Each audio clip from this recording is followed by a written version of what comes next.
This is a day in my life as a dialysis patient nga padayon Japon laban sa life. Ana, aja, fighting. Dapat lang.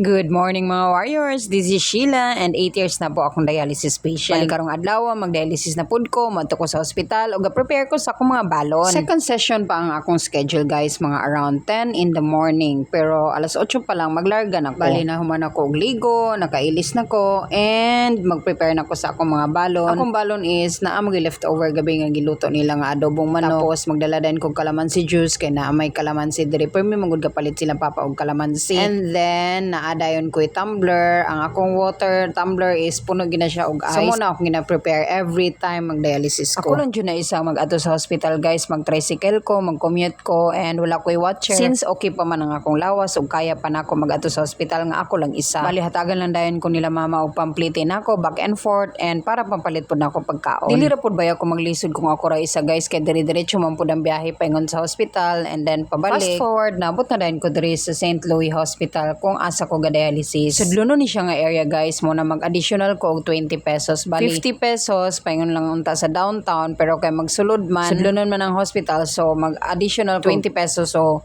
70 pesos ang ako magasto paingon didto. Pag makaabot na gani ko guys, ang una jud ako ang nang buhaton is magpalit ko og popcorn. Dili gina mawala sa ako ang popcorn guys. So ako sang ibot ang akong bag sa sulod para dili ko bugatan sige lakaw-lakaw. Kung distance lang man po ang ilahang kantin, manahalan sa ko sa ilahang kantin para magpalit og popcorn. Ang ilahang popcorn is 24 kay tag 12 man ang isa. Duha gid akong ginapalit. Usahay tulo pero duha ra gid ang permin ako. Ang kuan manggod sa una is tag 10 pesos pa niya. Nagmahal naman so tag 12 na ang so, isa. 24 na ako magasto kada magdaya. Pero every time lang pud magdaya ko, ay harap pud ko magkaon og popcorn guys. Magdili ko ganahan og kanang kuan wala ko daya magkaon og popcorn.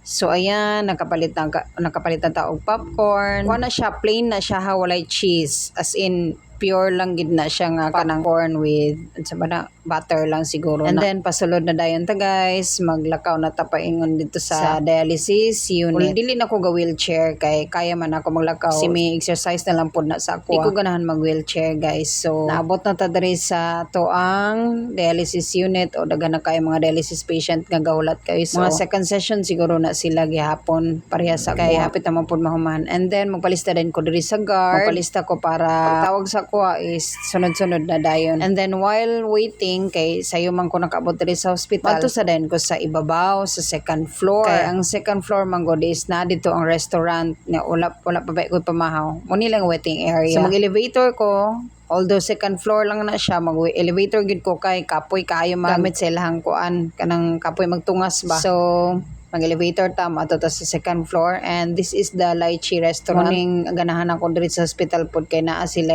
restaurant nga kaugalingon. Easy access na og magkaon ko di na ko problema og pangitag pagkaon. Although naay pod pagka pricey pod pero lami man pod siya. Pero naa man gud koy ID so naa siya discount. Kailangan gid mag-present gid ka og ID para maka-discount ka every time nga magkaon ka dinhi. So ang akong gi-order is arroz caldo with chicken. Naa man koy balon katong leftover nga adobong manok kagabi. Moto akong gidala og fried chicken ba to. So na ako'y sudan, na ako'y rice, nagdala pod ko og rice. So that's my arroz caldo guys. Muna akong ganahan og kuan manggod. Muna ganahan ko diri mamahaw. Init pa ang arroz caldo. Muna nga bisan pagbusog ko.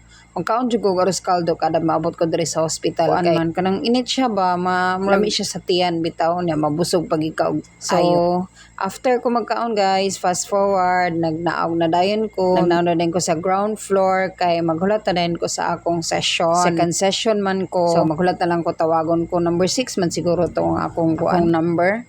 So mag-elevator gyapon ta kay kapuyan man ta maglakaw sa kuan sa hallway ba tatawag ana. Kapuyan man ta sa mag-elevator nang ta maghulat ta nga kuan mag-open. So naaman sa ground floor ang waiting area. So diri ta maghulat.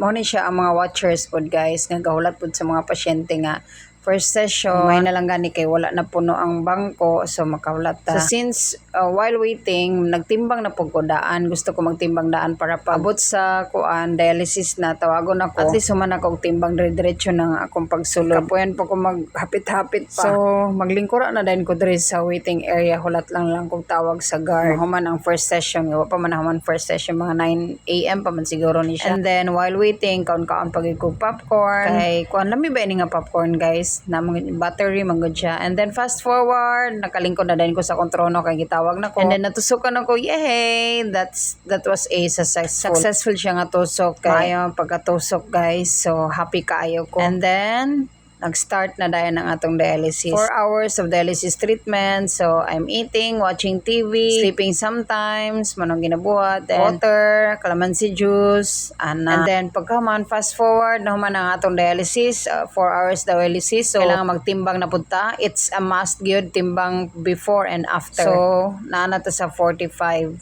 ang atong balit. Tulo yata na ko, tulo ka litro do. And then, paggawas na to, ana guys, mag-process na dayon ta sa atong PhilHealth, sa atong billing, para kuan na dayon ta, makagawas na dayon ta sa hospital, makauli na dayon ta. So ako lang ang ga-process na tanan guys, kay wala mo koy watcher, wala mo koy kauban. Besides sa yun raman po dang kuan anak, kay wala naman tayo mabayaran. It's all covered by PhilHealth. Zero billing gid kayo. Wala tayo mabayaran anak guys. Kada daya na to wala tayo mabayaran because of PhilHealth. So shout out sa PhilHealth. Salamat kayo og unta padayon ang inyong pagkaayo, pagkamaayo, napag-iuntay pang cover ninyo og uban pang mga benefits para sa mga pasyente. Parihan ako. So, naglakaw na ta guys, pauli na ta. Kita na to ilang mga parol guys, para mga parol contest na siya. Sa mga daghanong departments diri sa hospital. And nindot kaayo tanaon. So, pagawas na to sa hospital guys, mag-atang na ta og tricycle. Kung pakyaw ni mo ang tricycle guys, it's 200 paingon gyud dito sa among balay. Pero di man ko gusto magpakyaw kay mahal lagi. Although ikaw lang isa, dire-diretso ang biyahe, pero mahal man. So, magkuan na lang gid ko ng dili na lang gid ko magpakyaw, magsakay na lang ko og tricycle paingon sa Torno nga mga tricycle 20 ang plite, tapos dito din sa Torno plite din kag 50, so 70 gyapon. Back and forth 70 ra ang atong maplite. So mo na siya ang akong kuan guys routine pag magdialysis ko. Ingon na lang nga mag-ampot ta permi nga walay kakulian ang atong dialysis, successful nga mahuman, para nga successful pod og smooth flow ang atong larga o biyahe kada adlaw o dialysis kada adlaw. So dili gid mawala nga mag-ampot ta permi guys, para nga ubanan ta sa Ginoo sa atong mga kuan, atong ginabuhat, atong pagdialysis, maubanan ta niya. And then magsakay lang ta og tricycle anay mga kanang pasyente pod nga gahulat og tricycle guys. Ang uban nakasakyanan, ako kay kuan mo koy sakyanan, so mag-commute lang ta ani. Magsakay lang ta og tricycle. 20 pesos lang atong kuan guys ang atong plate. And then paingon na din dito 50. So ato lang niya po nga dili gyud mag-ulan. Mao jud niya akong struggle guys, basta ting uli na kay init gyud kayo, kay ang mahuman ug daya is mahuman ug dialysis guys mga 3 PM niya kanang ang panahon, kanang ang mga time pertig yung inita sa gawas, as in super gyud. Muna nga ga struggle gyud ko sa kainit, kay ug mag-init mangod kayo dili ko kaginhawa kaayo. Grabe gyud ka kuan ang akong lawas, baka nang dili gyud ko komportable nga murag gipang tusok-tusok ito sa dagom, nga murag gipang paakog lamigas. Ana unya muna sige mag-ampo jud ko, pero may mularga na gid ayon ta ni diretso, di na unta ko paula tunog ayo kay namagyuban mga tricycle nga maghulat pagdaghan kay pasahero ay pamudagan ana ba. So mag-ampo jud ko nga na ditso na unta miniglarga kay kanabigig ka sakit, discomfort gid sa akong lawas ang kainit sa panahon. Ug magulan pod, okay lang pod ba siya magulan, from problema lang ug mabasa pod ta kay naaraman sa tricycle, sige lang tagkasalibuhan inaana. So muna siya ang struggle pag mag-uli gid ko. Muna nga gid mo lang mag-ampo ta guys, mag-ampo gid ta permi maayo gid ang atong biyahe para smooth flow, makauli tag maayo. Ayan, thank you so much for watching guys. Salamat kaayo sa inyong suporta. God bless. BYE.